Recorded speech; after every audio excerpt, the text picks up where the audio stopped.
Hello everyone, आपका स्वागत है इस चैनल फ्यूम्स पे। आज हम लोग कुछ स्पेशल टाइप के क्वेश्चंस डील करेंगे ग्राफ से रिलेटेड। जरा जल्दी से क्वेश्चन पहले समझते हैं कि किस टाइप के क्वेश्चन को आज हम लोग डील करने वाले हैं, और फिर उसकी कुछ स्पेशल ट्रिक आपको सिखाऊंगा, कुछ स्पेशल टेक्निक बताऊंगा जिससे कि आप इस टाइप के क्वेश्चन को बहुत आसानी से कर सकते हैं। तो जरा ध्यान से समझिए। पहले तो क्वेश्चन समझा देता हूं कैसा है। ऐसा है कि मान लीजिए कि ऐसा गिवन है कि एक पार्टिकल है जिसके पास वेलोसिटी वेक्टर आपको बता दिया गया कि हॉरिजॉन्टल डायरेक्शन में, और एक्सीलरेशन जो है वो इस तरीके से दिखा दिया गया। अब आपसे या दूसरा एक और क्वेश्चन मैंने यहां पे दिया है कि मान लीजिए वेलोसिटी वेक्टर नीचे की तरफ है, एक्सीलरेशन हॉरिजॉन्टल डायरेक्शन में दे दिया गया है। क्वेश्चन आपसे ये पूछा जा रहा है कि ये बताइए कि पार्टिकल का जो पाथ होगा, जो ट्रेजेक्टरी होगी, वो पार्टिकल का पाथ कैसा होगा। ठीक, तो ट्रेजेक्टरी के ऊपर क्वेश्चन आपसे पूछा जा रहा है। तो इस क्वेश्चन को कैसे किया जाएगा, इसको समझने के लिए आपको थोड़ा सा बैकग्राउंड क्लियर होना चाहिए प्रोजेक्टाइल मोशन का। ठीक, तो थोड़ा सा मैं प्रोजेक्टाइल का वो पार्ट आपको एक्सप्लेन करूंगा जिस पार्ट की मदद से हम इस टाइप के क्वेश्चन को बहुत आसानी से कर सकते हैं। ठीक, तो चलिए मैं अगले पेज पे आता हूं। प्रोजेक्टाइल के आपने इस टाइप के क्वेश्चन किए होंगे कि मान लीजिए अगर एक हॉरिजॉन्टल प्लेन है, इस हॉरिजॉन्टल प्लेन पे मैंने एक बिल्डिंग खड़ी कर दी, एक टावर है, और इस टावर के ऊपर मान लीजिए कि कोई एक बच्चा खड़ा है, इसके हाथ में एक बॉल है। अगर ये बॉल थ्रो करता है, तीन केसेस में आपको बता रहा हूं, जरा तीनों केसेस ध्यान से समझिएगा कि कौन से तीन केसेस की मैं बात कर रहा हूं। ये तीन तरीके से बॉल को थ्रो करता है। पहला है कि हॉरिजॉन्टल लाइन से किसी एंगल थीटा पे थ्रो करता है, पहला केस। दूसरा केस मैं लूंगा कि ये हॉरिजॉन्टल लाइन के अलोंग थ्रो करता है। तीसरा केस है अगर वो हॉरिजॉन्टल लाइन से नीचे की तरफ थ्रो करता है। तो एक केस, दो केस, तीन केस। तो तीनों केसेस को जरा ध्यान से समझिएगा। इन तीनों ही केसेस में पार्टिकल के ऊपर जो एक्सीलरेशन वेक्टर काम कर रहा है, वो एक्सीलरेशन वेक्टर किधर की तरफ है? एक्सीलरेशन वेक्टर है नीचे की तरफ। एक्सीलरेशन वेक्टर किधर की तरफ है? नीचे की तरफ। ये हमेशा आपका एक्सीलरेशन वेक्टर नीचे की तरफ ही काम करता है। अब आप एक एक करके जरा तीनों को एनालाइज करेंगे। ठीक, जब ध्यान से मेरी बात को सुनिएगा, हम तीनों को एक एक करके एनालाइज करेंगे। पहला केस हमने ये लिया कि एक्सीलरेशन नीचे की तरफ है, और वो अलग देखिए। फर्स्ट केस में क्या हो रहा है कि वेलोसिटी वेक्टर ऊपर की तरफ है। ध्यान से जरा बात को समझिएगा कि ये जो एंगल बन रहा है, this angle it is obtuse angle. बस अभी इतना लिखना काफी है कि ये एक ऑब्ट्यूज एंगल बनेगा। ये पहला केस हो गया आपका।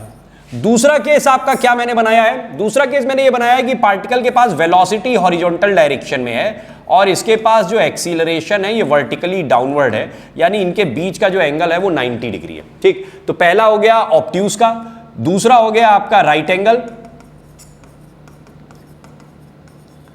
और तीसरा केस में लेके चल रहा हूं कि तीसरे केस में क्या हो रहा है।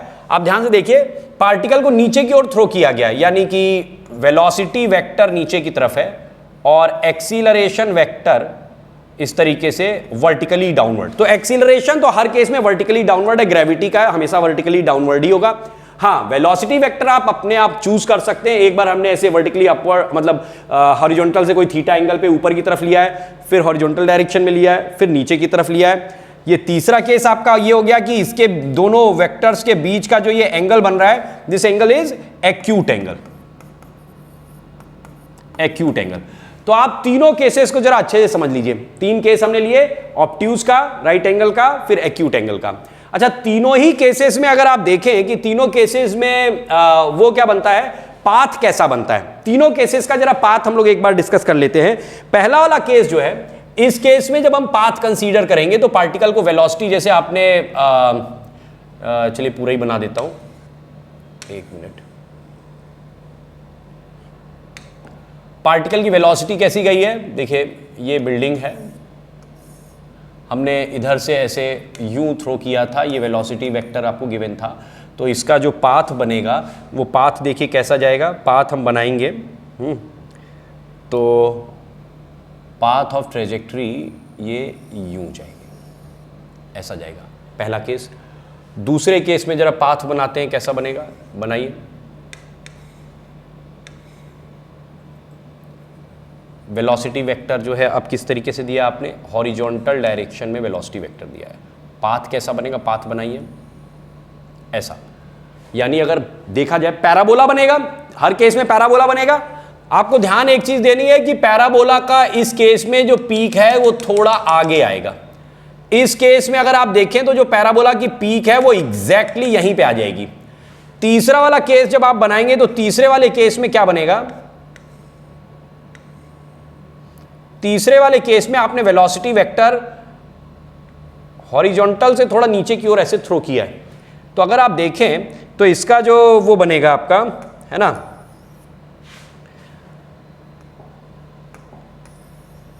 तीसरा एक्यूट एंगल वाला जो केस है, एक्यूट एंगल वाले केस में अगर आप देखें तो इसमें भी पैराबोला बनेगा, लेकिन पैराबोला का पीक थोड़ा सा पीछे होगा। तो आप इसको ऐसे मान सकते हैं, मैं डॉटेड लाइन से पहले बनाता हूं, ये पीक आएगा और इसके बाद ये यहां से यूं आपको दिखाई देगा। तो आपको एक्चुअली जो है मैंने सॉलिड लाइन से बनाया है, ये पाथ आपको ये दिखेगा। तो बॉल यहां से थ्रो की गई है, बॉल चूंकि यहां से थ्रो की गई है तो ये यूं दिखेगा, लेकिन इसका पीक अगर बनाना चाहेंगे, जो पैराबोला बनेगा, पैराबोला की पीक किस तरफ आएगी, तो वो पीछे की तरफ आएगी। वर्टेक्स जो आएगा पैराबोला का वो पीछे की तरफ आएगा। ये तीन चीजें आपको एकदम क्लियर होनी चाहिए। ठीक, पहला केस ऑब्ट्यूज एंगल का, तो ऑब्ट्यूज एंगल के केस में पीक आगे की तरफ आएगी। अगर आपने यहां पे राइट एंगल पे अपने इसको थ्रो किया है तो उस केस में पीक एकदम यहां पे आएगी, और तीसरा केस है इसमें पीक पीछे आएगी। ठीक, ये तीन चीजें आपको क्लियर हो जानी चाहिए। अब आपने यहां पे देखा ये वेलोसिटी वेक्टर और एक्सीलरेशन के बीच के जो एंगल हैं उसी के आधार पे ये आपने निकाला है। अब मैं आ जाता हूं कि इन जनरल कोई आपको दे दिया गया, जैसे मैंने पहला वाला जो केस लिया था, मैं जरा उस फिगर को इंपोर्ट करता हूं। ठीक, तो फिगर में एक बार ले लूं, फिर मैं आपको समझाता हूं करना क्या है।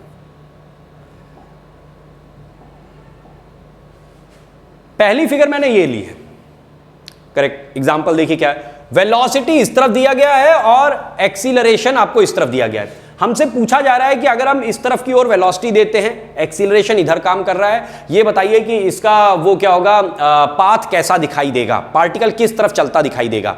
आपको मैं एकदम एक बेसिक सी टेक्निक सिखा रहा हूं, वो जरा ध्यान से समझिए।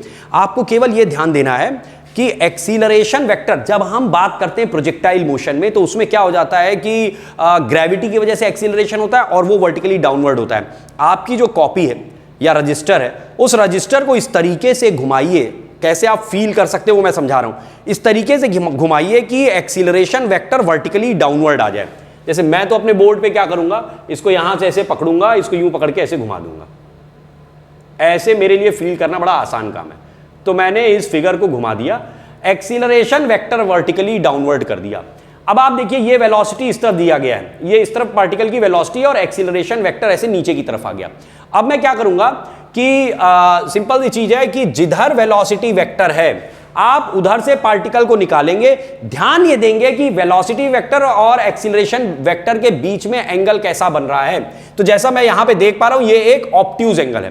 तो ऑब्ट्यूज एंगल है, इसका मतलब पार्टिकल यहां से निकलेगा और जो पैराबोला बनेगा, उस पैराबोला का जो पीक होगा सामने होगा। जैसा लास्ट अभी मैंने आपको उसमें पैरा प्रोजेक्टाइल के केस में समझाया। इसका मतलब इसमें जो आ जाएगा उसका पाथ कुछ इस तरीके से आएगा कि यहां से एक पार्टिकल चलेगा। मैं कलर थोड़ा चेंज कर दूं तो क्लियर कट समझ में आएगा। इस तरीके से पैराबोला का पीक यहां पे आ जाएगा, राइट। तो ये इसका प्रोजेक्टाइल का पाथ हो गया। अब अगर मान लीजिए कि आप उसमें देखना चाहते हैं फिगर, तो इसको अब आप कॉपी को सीधा कर दीजिएगा। मेरे लिए इसको अब सीधा करना है अगर, तो मुझे क्या करना होगा, स्क्रीनशॉट लेना पड़ेगा मुझे। हाँ, ये देखिए, ये हमारा ओरिजिनल इस तरीके से था। तो ये हमें अब इस तरीके से दिखेगा, इसका पार्टिकल जो जाएगा वो यूं जाएगा, पार्टिकल का पाथ ऐसे दिखाई देगा और इसका जो पैराबोला बन रहा है, पैराबोला की पीक इस तरीके से होगी। एकदम समझिए कि जो पीक वाली लाइन और एक्सीलरेशन वेक्टर वाली लाइन एक दूसरे के साथ पैरेलल होनी चाहिए।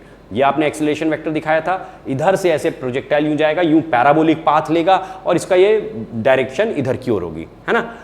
तो मेरे ख्याल से आप समझ गए होंगे। एक और क्वेश्चन ले लेते हैं जो हम लोगों ने फर्स्ट वाला लिया था। जैसे ये वाला वेक्टर है, इसको हमें सॉल्व करना है। देखिए क्या करेंगे, मैं जरा इसका स्क्रीनशॉट लूं। पहले एक क्वेश्चन और समझा देता हूं और फिर आप उसको प्रैक्टिस करिए। इस टाइप के क्वेश्चंस को कैसे किया जाएगा, मैंने जो आपको टेक्निक सिखा दी, आपको इसी टेक्निक से करना है, राइट। नेक्स्ट पेज पे लेता हूं, इंपोर्ट करता हूं। ये आ गई आपकी फिगर। और अब देखिए हम लोग एकदम जैसे मैंने आपको बताया है हम उसी तरीके से इसको सॉल्व करेंगे। ये आ गई अपनी फिगर, राइट, ये फिगर आ गई।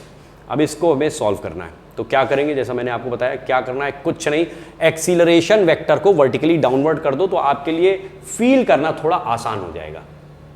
यूं आपके पास आपका रजिस्टर है, जो भी नोटबुक है उस नोटबुक को इस तरीके से घुमाइए कि एक्सीलरेशन वेक्टर नीचे की तरफ आ जाए। जब एक्सीलरेशन वेक्टर आपका नीचे की तरफ आ गया, अब आपको क्या करना है, आप वेलोसिटी वेक्टर पे ध्यान दो। दोनों के बीच में राइट एंगल ट्राइंगल बन रहा है। तो राइट एंगल का मतलब एकदम ये उसी तरीके से होगा जैसे एक हॉरिजॉन्टल प्रोजेक्टाइल होता है कि एक बिल्डिंग पे आप खड़े हैं, वहां से आपने एक बॉल को थ्रो किया तो पार्टिकल यूं जाता है और ऐसे नीचे की तरफ मुड़ जाता है, यानी कि एक पैराबोला बनाता है जिसका कि पीक यानी कि उसका जो वर्टेक्स है वो यहीं पे आएगा। तो अगर मैं अब इसके लिए प्लॉट करूं तो ये ग्राफ कुछ ऐसा, इसका प्रोजेक्टाइल का पाथ यूं आएगा, यूं, और इसका वर्टेक्स अगर ड्रॉ किया जाए तो वर्टेक्स यहीं पे इसका वर्टेक्स आ जाएगा। तो इस तरीके से ये प्रोजेक्टाइल दिखाई देगा। ठीक, अब मैं देखना चाहता हूं इसको सीधा, कि फिर आप तो कॉपी रजिस्टर अपना तुरंत सीधा कर देंगे, मुझे थोड़ा सा इस पे काम करना पड़ेगा। इसका स्क्रीनशॉट लूंगा। ठीक, इसको देखिए अब मैं सीधा कर देता हूं। जो अपनी इमेज आई, इस इमेज को मैं सीधा कर देता, ये फिगर दिखाई दे रही है, करेक्ट। तो इसका जो पाथ हमें दिखेगा वो इस तरीके से दिखेगा। कोई भी इस टाइप का क्वेश्चन दिया जाए, कोई भी एंगल बना दिया जाए, आपको केवल वो जो मैंने पहले 3 केस बताए, मैं एक बार बस समराइज कर देता हूं, वो पहले 3 केस आपको याद रखने हैं। ये पहले 3 केस अगर आपको याद है जो आप नॉर्मल प्रोजेक्टाइल सॉल्व करते वक्त करते हैं, 3 ही केस हम इस तरीके से ले लेते हैं। टावर के ऊपर हम खड़े हैं, एक आपने हॉरिजॉन्टल से कोई थीटा एंगल ऊपर की तरफ थ्रो किया है तो इसका पाथ यूं आता है। अगर आपने हॉरिजॉन्टल डायरेक्शन में थ्रो किया है तो इसका पाथ इस तरीके से आता है। और अगर आपने इस तरीके से थ्रो किया है कि टावर के ऊपर आप खड़े हैं और नीचे की ओर, हॉरिजॉन्टल से नीचे की ओर एक आपने पार्टिकल को थ्रो किया है, तो इसका पाथ इस तरीके से पैराबोला बनाइए जिसका कि एक पार्ट इधर आएगा, वर्टेक्स पीछे की तरफ आएगा।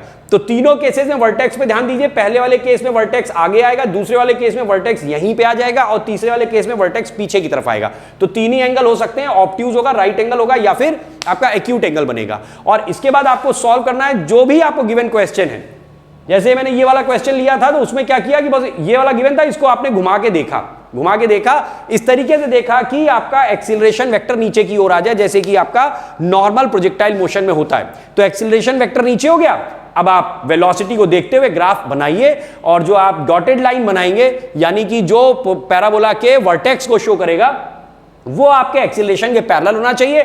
चूंकि ऑब्ट्यूज एंगल बन रहा था दोनों के बीच में, इसलिए ये जो डॉटेड लाइन आएगी वो इसके आगे आएगी। तो इस तरीके से ग्राफ आपको दिखाई देगा। ठीक, आई होप आपको ये क्लियर हो गया होगा कंसेप्ट। और इस टाइप के जो भी क्वेश्चन आते हैं आप करिए। और ऐसा कोई भी क्वेश्चन फंसता है आपको ग्राफ से रिलेटेड या फिजिक्स के किसी भी पार्ट से कोई रिलेटेड, IIT JEE नीट का कोई क्वेश्चन आपको फंसता है, आप मुझे भेजिए। आप कमेंट बॉक्स में भेज सकते हैं और या फिर आप मुझे अगर मेरे साथ व्हाट्सएप पे जुड़े हुए हैं तो व्हाट्सएप पे मुझे क्वेश्चन भेज सकते हैं और उस क्वेश्चन का जल्दी से जल्दी मैं आंसर देने का प्रयास करूंगा। Thank you.